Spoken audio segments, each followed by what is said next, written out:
ਮਿੱਟੀ ਹੇਠ ਤਮਾਸ਼ਾ ਜੀ। ਇਹ ਜਿਹੜਾ ਟਾਈਟਲ ਹੈ ਇਹ ਤੁਸੀਂ ਕਿਉਂ ਲਿਖਿਆ ਤੇ ਕਿਵੇਂ ਤਖਲੀਕ ਕੀਤਾ? ਅਸਲ ਅਗਰ ਆਪ ਸਾਹਿਬ ਤੁਸੀਂ ਅਗਰ ਕਿਤਾਬ ਇਹ ਸਾਰੀ ਪੜ੍ਹ ਲੈਂਦੇ ਨਾ ਜੀ ਜੀ ਤੇ ਤੁਹਾਨੂੰ ਇਹ ਸਵਾਲ ਕਰਨ ਦੀ ਜ਼ਰੂਰਤ ਨਹੀਂ ਸੀ ਪੈਣੀ, ਜੀ, ਜੀ। ਲੇਕਿਨ ਤੁਸੀਂ ਹੁਣ ਸਵਾਲ ਪੁੱਛਿਆ ਤੇ ਮੈਂ ਅਰਜ਼ ਕਰਦਾ। ਐਕਚੁਅਲੀ ਇਹ ਮਿੱਟੀ ਹੇਠ ਤਮਾਸ਼ਾ ਹੈ ਜੀ। ਇਹ ਜਦੋਂ ਮੈਂ ਮਿਸਰਾ ਲਿਖਿਆ ਸੀ ਨਾ, ਬੜਾ ਪਹਿਲੇ ਦਾ ਪੁਰਾਣਾ ਮਿਸਰਾ ਕਿ ਮਿੱਟੀ ਹੇਠ ਤਮਾਸ਼ਾ ਕੀ ਹੈ। ਤੇ ਇਹ ਕਬਰਸਤਾਨ ਮਤਲਬ ਜਾਂਦਿਆਂ ਹੋਇਆਂ ਇੱਕ ਅੰਦਰੂਨੀ ਖਿਆਲ ਸੀ ਕਿ ਜਿਨ੍ਹਾਂ ਲੋਕਾਂ ਨੂੰ ਤੁਸੀਂ ਬਹੁਤ ਚਾਹੁੰਦੇ ਹੋ, ਬੜੀ ਮੁਹੱਬਤ ਕਰਦੇ ਹੋ, ਉਹਨਾਂ ਨੇ ਵੀ ਮਿੱਟੀ ਹੇਠ ਚਲੇ ਜਾਣਾ, ਤੇ ਜਿਹੜੇ ਚਾਹੁੰਦੇ ਨੇ ਉਹਨਾਂ ਨੇ ਵੀ ਚਲੇ ਜਾਣਾ।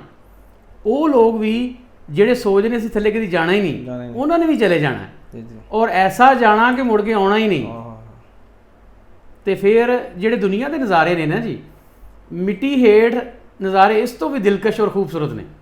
ਅੱਛਾ ਜੀ, ਉਹ ਕਿਵੇਂ?